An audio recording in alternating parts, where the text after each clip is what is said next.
linalotupasa siku hizi za mwisho kwa ajili ya utumishi ndani ya kanisa la Mungu.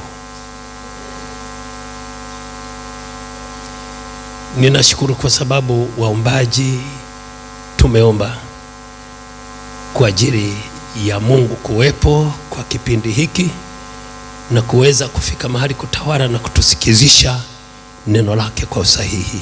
Bwana Yesu asifiwe. Kuna watu ambao huwa wanapenda kuandika katika diary zao, kichwa, hebu andika tu vizuri, jinsi impasavyo mtumishi katika nyumba ya Mungu. Jinsi impasavyo mtumishi katika nyumba ya Mungu.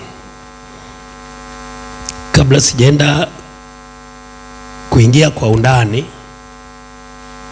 yamkini unaweza kusema kwamba sasa utumishi wa namna gani leo wanataka kuwasema wachungaji au wanataka kuwafundisha wachungaji au kuhusu wachungaji. Nataka niweze kuweka bayana mambo mawili. Kwa wachungaji sawa, huwa linahusika katika namna ya mafundisho kwa watumishi au viongozi. Lakini tunapokuwa tunasema katika nyumba ya Mungu, yani katika kanisa, amina, katika kanisa, jinsi impasavyo mtumishi katika nyumba ya Mungu. Huyu mtumishi tunayemzungumza, tunaondoa Tarimo au mchungaji Lilian, mchungaji Kalinga, wachungaji wetu tuseme majina, maana unaweza kusema sasa amependelea wengine Munisi, wengine hawajui. Sasa wachungaji mkiwaondoa wachungaji, sisi wengine wote basi ni akina nani? Sisi wote ni watumishi. Ukiondoa vyeo, ukiondoa uongozi, sisi wote ni watumishi. Amen. Ndani ya nyumba ya Mungu, ndani ya kanisa. Amina. Kila mtu uliyeokoka, uliyeamini, uliyekubali kuokoka, wewe ni mtumishi. Amen. Cheo ni mazidishio. Amen. Kama umekwisha kupointiwa kwa wewe ni shemasi, ni mazidishio. Kwa wewe ni mzee wa kanisa, kiongozi, ni mazidishio. Siji kuwa nani, ni mazidishio ndani ya kanisa.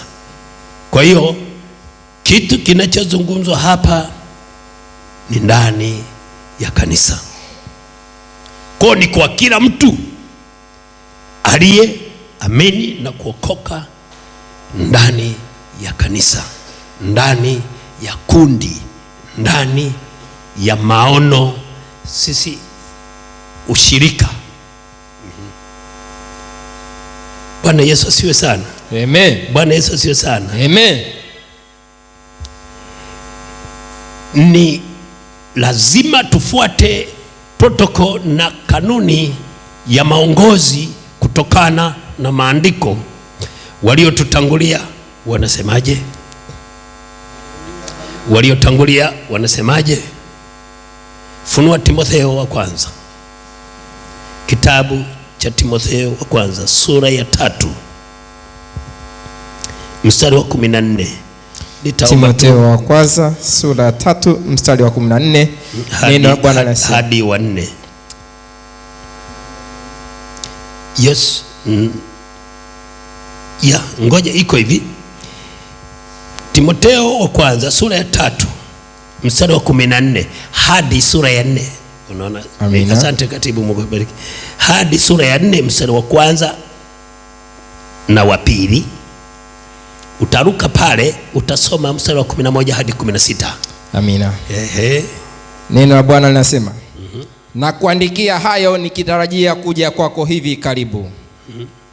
Lakini nikikawia upate kujua jinsi ipasavyo watu kuenenda katika nyumba ya Mungu. Katika nyumba ya Mungu. Katika nyumba ya Mungu. Watu au wachungaji?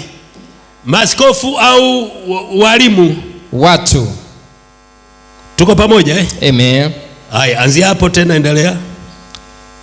Lakini nikikawia upate kujua jinsi iwapasavyo watu kuenenda katika nyumba ya Mungu, iliyo kanisa la Mungu aliye hai. Aha, aliye hai. Kuna makanisa mengine ambayo unaweza ukaenda sio hai. Amen. Hello. Amen. Kanisa la Mungu ambalo ni hai, lenye watu hai, lenye maono hai, lenye msalaba hai. Kuna misalaba feki. Amen. Haya, twende. Nguzo na msingi wa kweli. Mstari wa 16. Na bila anaposema nguzo na msingi wa kweli, maono yenye msingi wa kweli. Talimo hapa na ni kiboko, mimi nimetoka naye mbali. Maono yenye msingi wa kweli. Amina. Twende. Na bila shaka siri ya utauwa ni kuu. Mungu alidhihirishwa katika mwili,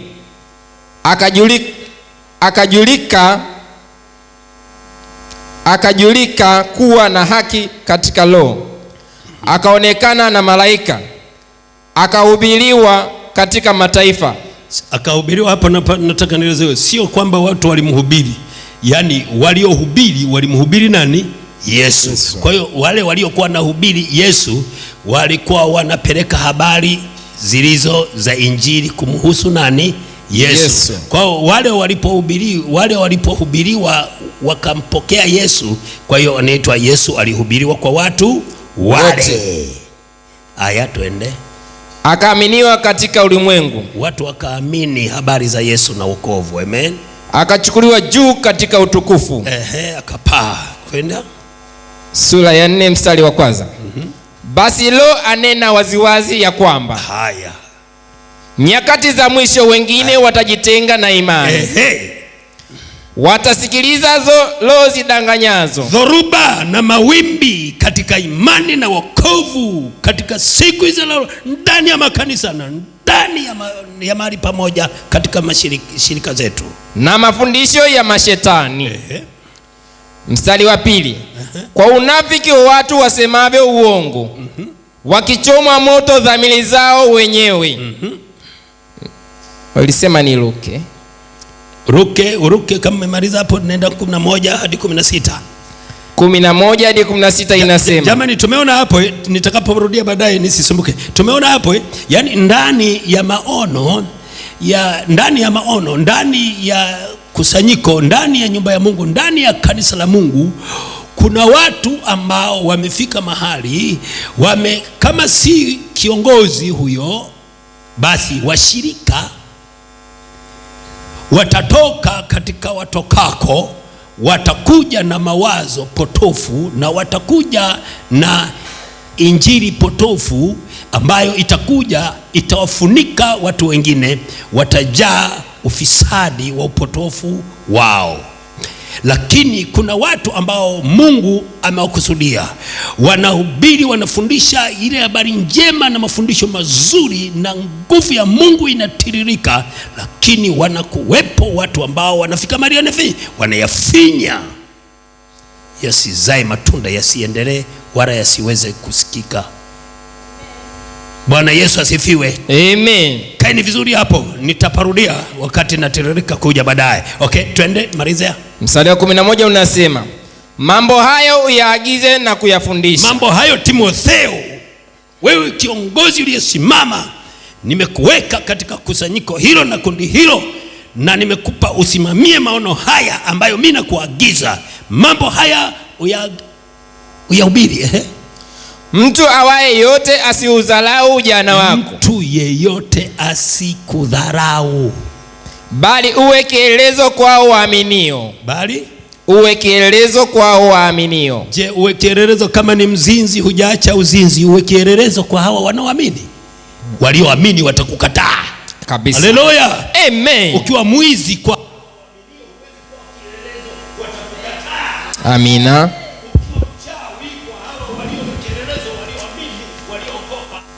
Sikiliza, malizia pale. Tumekusanyika, tunakuja, tunamwomba Mungu, tunasikiliza neno la Mungu, tunasikiliza matangazo, tunasikiliza utaratibu wa kanisa, tunamsikiliza Mama Tarimo pale, ili anaweza kuagiza kama Paulo kwa Timotheo, jamani muenende hivi, jamani mtembee hapa, jamani msimame hapa, jamani msiende hapa. Anaagiza Timotheo. Alafu twende sasa, ongea hapo. Amina. Mtu awaye yote asiudharau ujana wako, bali uwe kielelezo kwao waaminio katika usemi wa mwenendo. Labda nirudi hapo, asiudharau ujana wako. Mimi nasema kwamba namzungumzia mtumishi ambao ndio wewe, si ndio? Amen. Sasa ujana wako, mimi nasema utumishi wako. Amina. Mtu asiudharau utumishi wako. Mtu mwenye kuudharau utumishi wako, kwa kweli atakuwa na shida na matatizo. Kwa mtu asiudharau utumishi wako. Tukisema asiudharau ujana, tutawageuzia vijana, sema fulani wanamsema hapa leo, wamemsomea na andiko. Tusiende huko. Amina. Mtu asiudharau utumishi wako. Amen. Amina. Amina. Lakini na wewe ujitafakari utumishi wako. Amina. Umepimwa. Amen. Umepimwa. Kweli umeondokana na dhambi? Amina baba. Kweli umeacha dhambi? Amen. Kweli unaogopa dhambi? Jamani, haleluya. Amen. Ni mambo kama madogo, lakini yana uzito, yana nguvu katika namna ya kutembea na kuyaishi.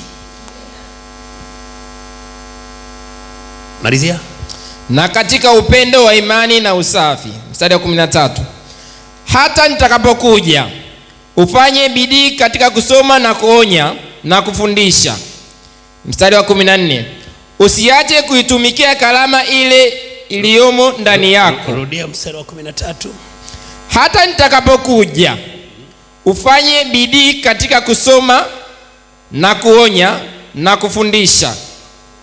Usiache na kufanya nini? Na kuonya na kufanya nini? Na kufundisha. Kuonya na kufanya nini? Kufundisha. Kanisa lisipokuwa na maonyo na kufundisha mafundisho sahihi kutoka kwa mwenye maono aliyesimama, kanisa litayumba, kanisa litaweza kuharibika.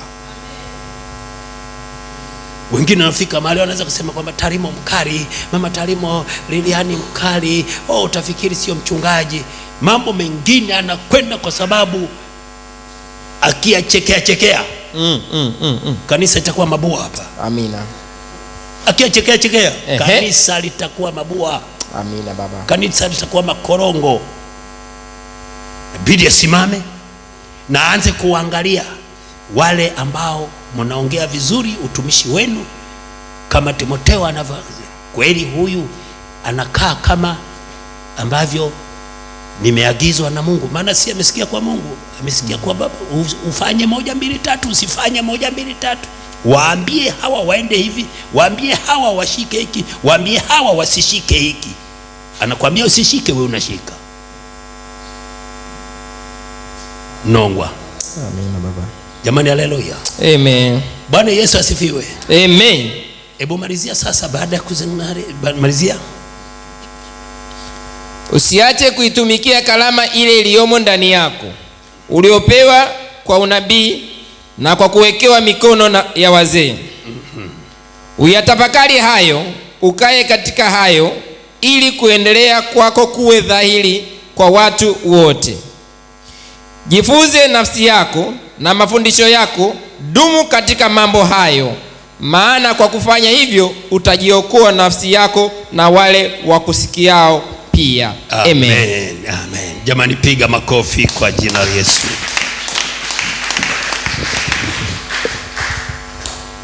Tutakaa hapo katika kuiongelea haya maoni ya Paulo na maongozi ya Paulo kwa Timotheo. Tutakaa hapo. Najua wanatheolojia wanasema kwamba wale ambao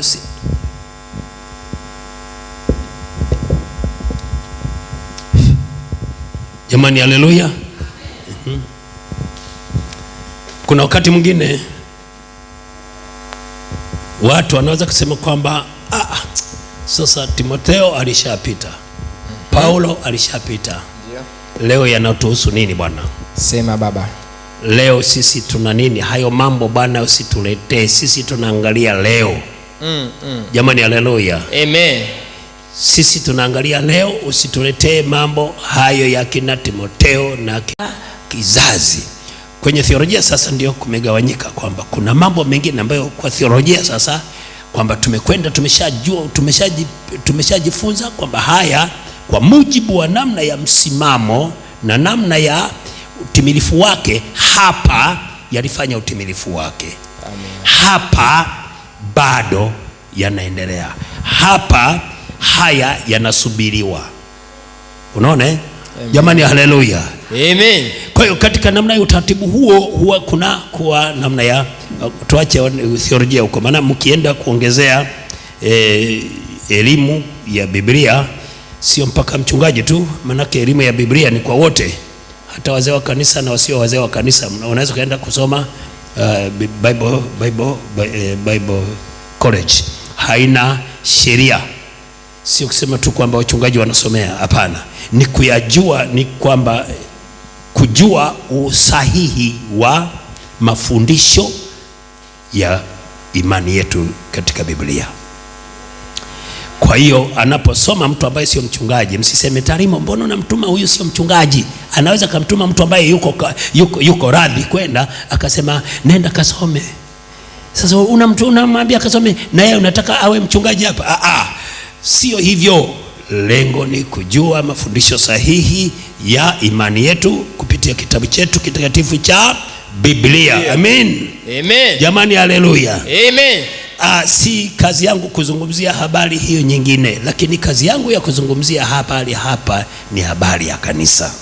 Amina. Ni habari ya ushirika wetu, ni habari ya umoja wetu, ni habari ya imani yetu, ni habari ya uteule wetu na wana wa Mungu wetu. Sawa. Najua Mungu katika utaratibu wake ameweka wengine kuwa viongozi ambao sasa kama hapa namsemea ambaye ni kiongozi Mama Tarimo hapa, Lilian. Yeye toka siku nyingi ambayo hawezi hata akisimulia mkamuelewa, mpaka anafika mahali anasimamisha jengo mahali hapa, anatafuta jengo mahali hapa, hakuna atakayemuelewa, lakini yeye anaelewa. Alipoitwa ilikuwa ni vigumu sana, ila yeye alipokuwa katika namna ya usahihi wa wito alikubali. Hata wakati anapoambiwa kwamba twende, asijue kwamba anaenda kuchinjwa, akakubali tu kama mwana kondoo. Anakwenda, twende Kwembe, anakuja tu Kwembe, alafu anakuja kuonyeshwa kwenye msitu, ingia hapa. Mungu, sasa itakuwaje? Mimi niingia kule, nina nyumba, nina kila kitu pale, kila kitu kiko pale. Sasa Mungu unasemaje hapa? Anasema nimesema hapa. Jamani, haleluya. Walioitwa wa kweli, kama hapa ambapo Paulo anamwambia yule Timotheo, waambie, ufundishe kujua wito, kujua utumishi. Ninawaita kwenye utumishi, sijawaita kucheza, sijawaita kujaribu, sijawaita kuchunguza watu, sijawaita kuwachezea watu, sijawaita kumpinga mbeba maono Lilian. Amen. Sijawaita kumchungulia na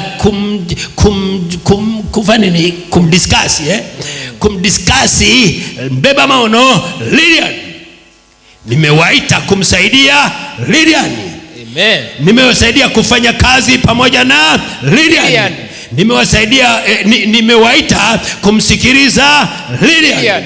Nimewaita kumfuata Lilian.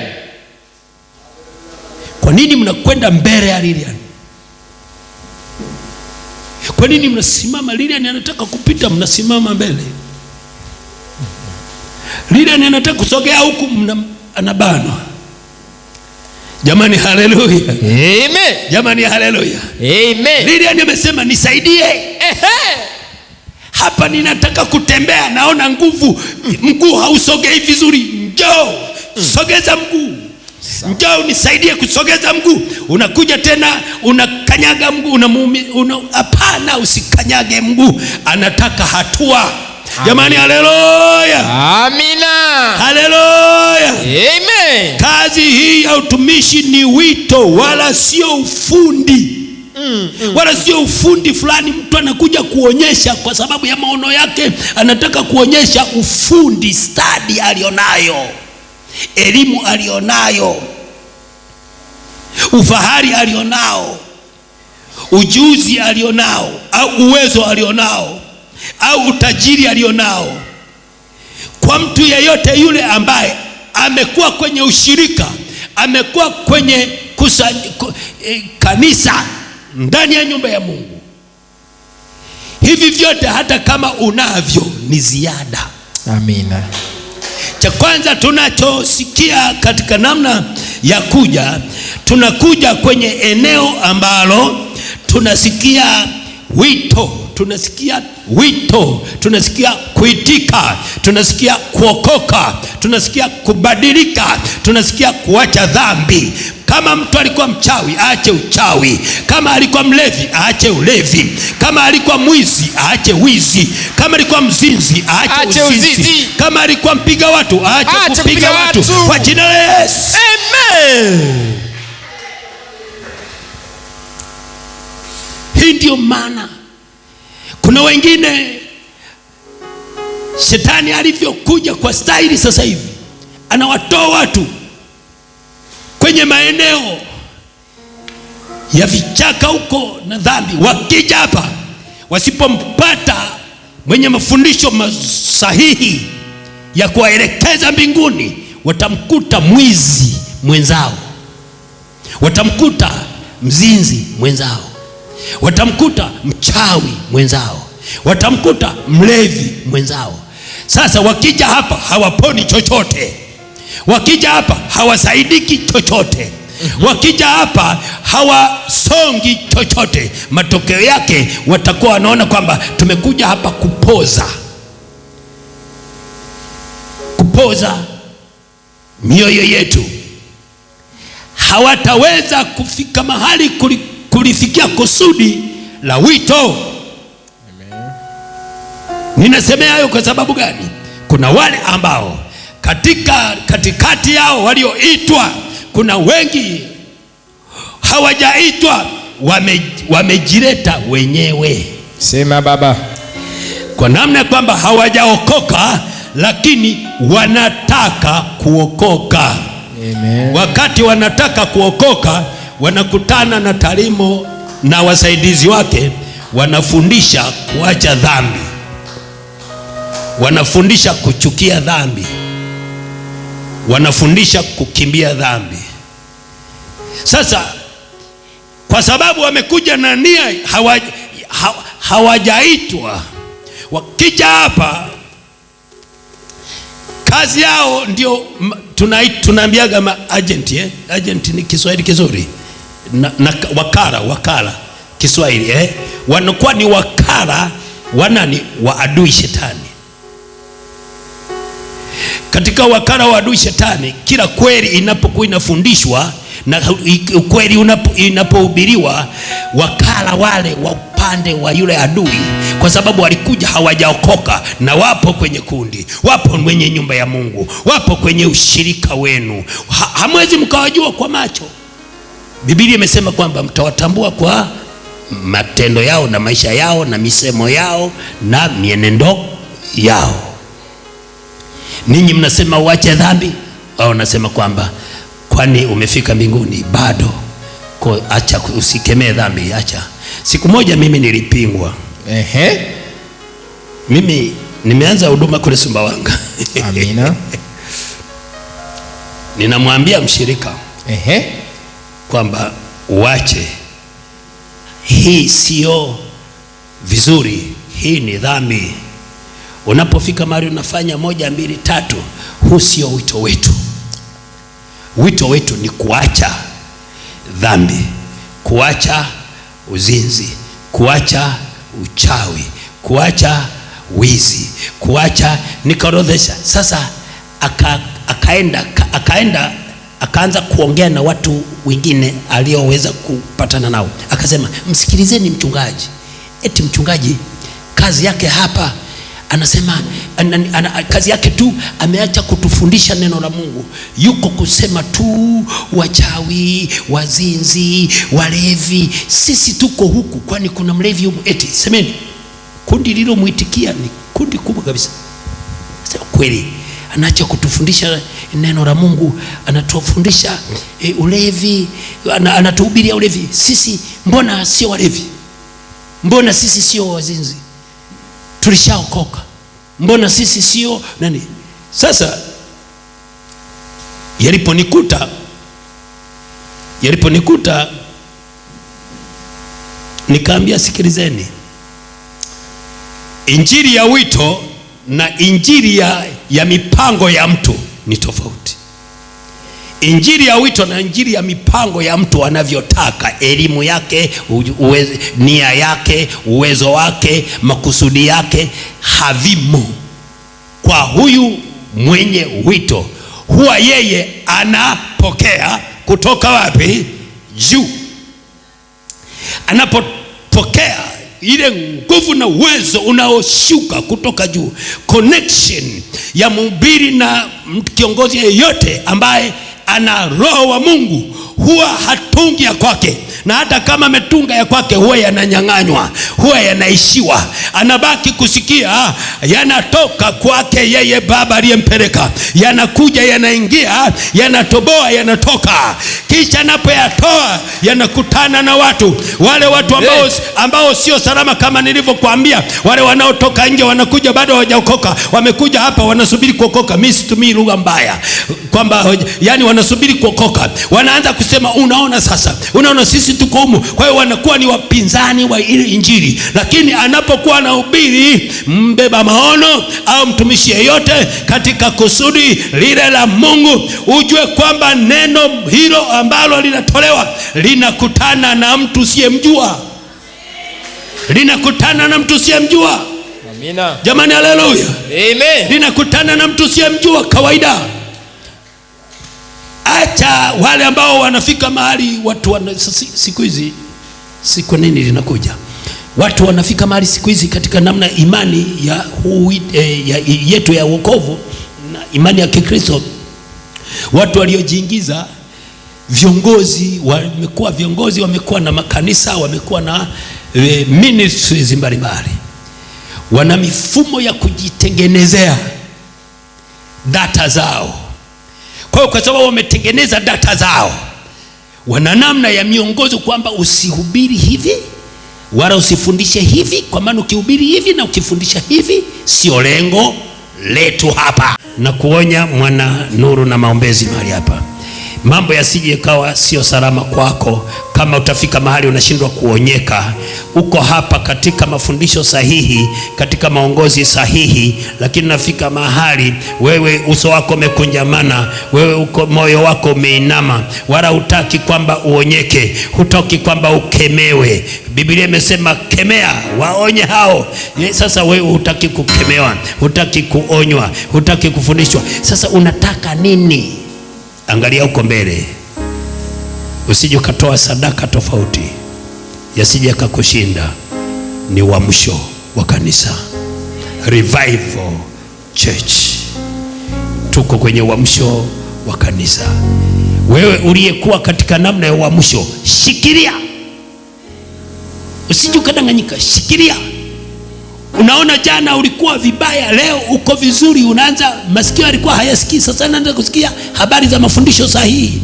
Shikilia hapo, asije mtu akasema unasikia vibaya. Nasikia vizuri. Kuacha dhambi ni kusikia vizuri, haleluya. Kukimbia dhambi ni kusikia vizuri, haleluya. Kuogopa dhambi ni kukimbia vizuri, haleluya. Kushinda dhambi ni kusikia vizuri. Haleluya. Shikilia na ukae hapo, mgoje Bwana. Shika penye moyo wako, niombe. Shika kwenye moyo wako, shika kwenye moyo wako, mikono yako yote miwili. Baba Mungu mtakatifu sana, Mungu wa mbinguni, mimi nanyenyekea chini ya mkono wako Bwana unaobariki. Nanyenyekea chini ya mafuta yako matakatifu, yale mafuta ambayo Bwana hakuna mafuta mbinguni wala duniani kama hayo. Maana yake ni ile jina la Yesu. Ninawasimamia watoto wako hawa, ninawahubiria watoto wako hawa, ninawakumbusha watoto wako hawa, ninawainua watoto wako hawa, mioyo yao na dhamiri zao na imani zao kukuelekea Baba, kukuelekea Mungu, ili Bwana watoke mavumbini, waende waketishwe na wakuu, wakatoke mautini waingie uzimani, kwa jina la Yesu Kristo wa Nazareti. Baba, nakuomba Mungu, hakitatusaidia kitu hiki kinachoitwa elimu, wala haitatusaidia chochote kuitwa sisi wenye uwezo na nguvu na mamlaka na vyeo, haitatusaidia. Lakini neno lako tunalolisikia litatusaidia. Bwana, utusaidie kwenye mioyo yetu, tuwe na neno linalookoa, tuwe na neno linalosikia ndani yetu Bwana, tuwe na usikivu ulio kweli, maana kweli itatuweka huru badala ya utumwa. Mungu, tusije tukalazimishwa kama sheria, maana tuliondoka kwenye sheria na torati, tuko kwenye neema. Neema hii ambayo inaitwa upendo, watu wenye kumpenda Mungu na kumpendeza Mungu. Hakika Baba umewakusudia na kanisa lako hili ndio uliosema Bwana tangu mwanzo kwamba Bwana unalingoja siku za mwisho. Katika jina la Yesu na waalika hawa wote Bwana katika mamlaka ya ufalme na wokovu na uamsho, kwa jina la Yesu wa mbinguni, amen. Unaweza ukakaa vizuri pale ulipo. Nimalize kwa kuwaaga kusema hivi, ndugu zangu, kuna siku itafika. Najua sasa hivi sio rahisi.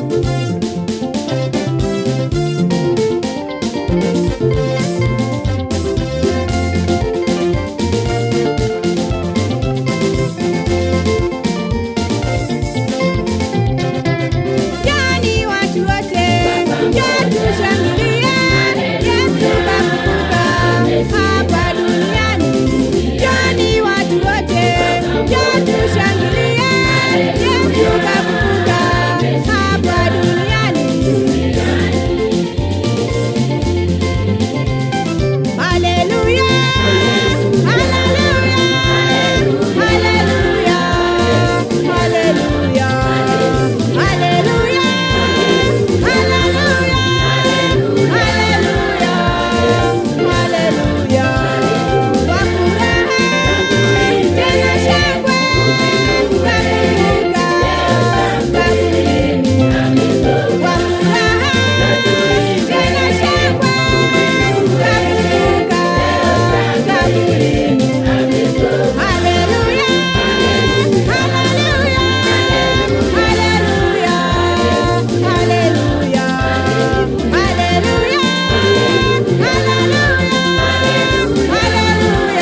bonde